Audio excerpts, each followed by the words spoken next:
భారత ప్రధాని నరేంద్ర మోడీ గారు 2 దేశాల పర్యటనలో ఉన్నారు. ఒకటి పోలాండ్, తర్వాత ఉక్రెయిన్. పోలాండ్ పర్యటన ముగించుకుని ఇప్పుడు ఉక్రెయిన్లో ఉన్నారు. 45 సంవత్సరాల తర్వాత పోలాండ్కి భారత్ ప్రధాని పర్యటన చేయటం.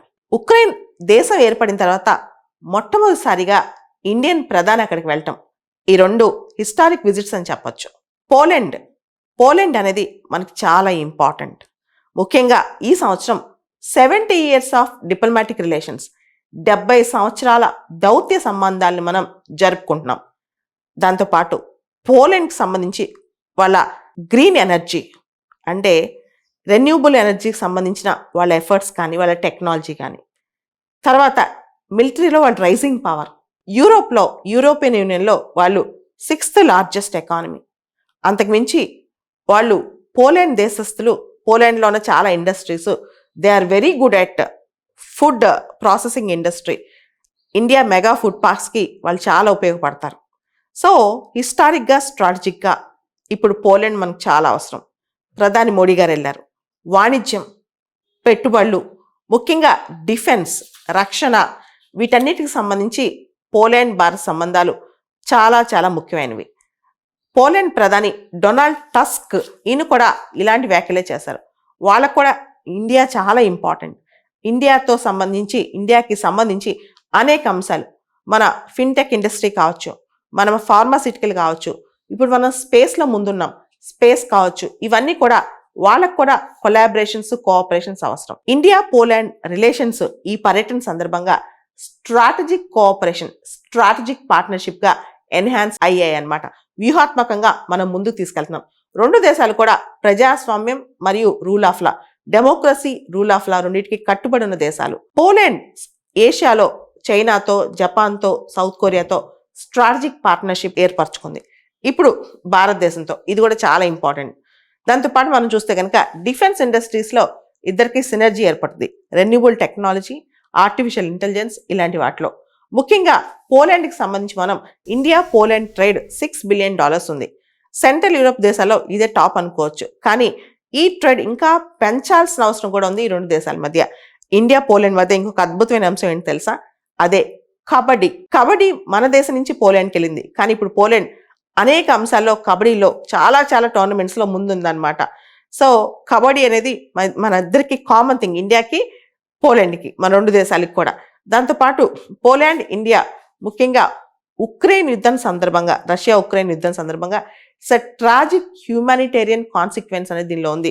మానవత్వంతో చూస్తే కనుక ఇది చాలా ట్రాజిక్ ఇన్సిడెంట్. దీన్ని మనం కండెమ్ చేయాలి, వార్ అనేది. దాంతోపాటు తీవ్రవాదం, ఉగ్రవాదం, టెర్రరిజం అనేది కండెమ్ చేయాలని చెప్పి 2 దేశాలు కూడా joint working group for defence cooperation, joint commission for economic cooperation, ఆర్థిక పరమైన అంశాలకు సంబంధించి, రక్షణ పరమైన అంశాలకు సంబంధించి 2 దేశాలు కూడా కొన్ని joint cooperation, joint working groups ఏర్పాటు చేసుకుంటున్నాయి. సో ఇది మోడీ గారు పోలాండ్ విజిట్. ఇక్కడి నుంచి మోడీ గారు ఉక్రెయిన్ బయలుదేరి వెళ్ళారు. పోలాండ్ నుంచి ఉక్రెయిన్ వరకు ప్రధాని మోడీ గారు ట్రైన్లో బయలుదేరి వెళ్ళారు. ఆ ట్రైన్ని రైల్ ఫోర్స్ 1 అని చెప్పి పిలుస్తుంటారు. ఇంతకుముందు అమెరికన్ ప్రెసిడెంట్ ట్రావెల్ చేసే విమానం బోయింగ్ 747 ఎయిర్ క్రాఫ్ట్ని ఎయిర్ ఫోర్స్ 1 అని పిలుస్తారు. అదేవిధంగా పెద్ద వాళ్ళు ఇప్పుడు ఉక్రెయిన్ వెళ్ళటానికి ట్రైన్లో వెళ్తున్నారు. అందుకని ఆ రైల్ని రైల్ ఫోర్స్ 1 అని పిలుస్తున్నారు అనమాట. అసలు ట్రైన్లో ఎందుకు వెళ్తున్నారు?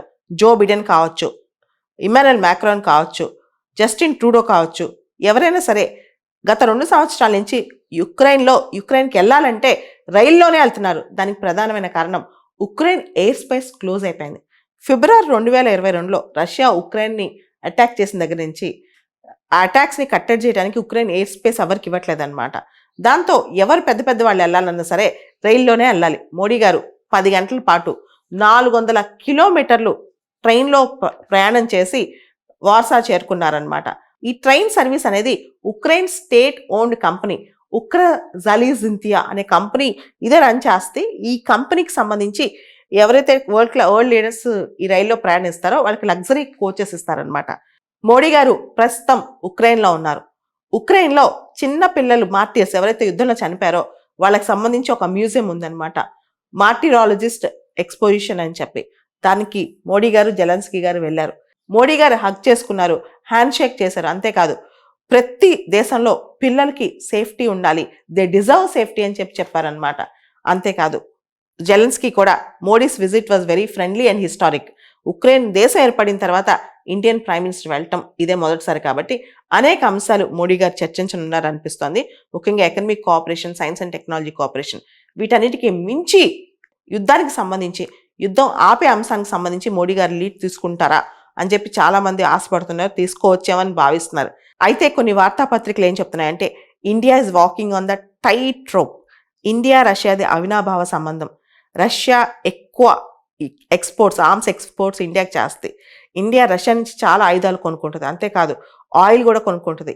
So India Russia is considered as good friends అనమాట. ఈ టైంలో మోడీ గారు ఎంతవరకు కంప్లీట్గా ఉక్రెయిన్ స్టాండ్ తీసుకుని రష్యాని యుద్ధం ఆపమని కోరతారు, ఎంతవరకు క్వశ్చన్ చేస్తారు, ఇవన్నీ కూడా ప్రపంచం ఎదురు చూస్తుంది.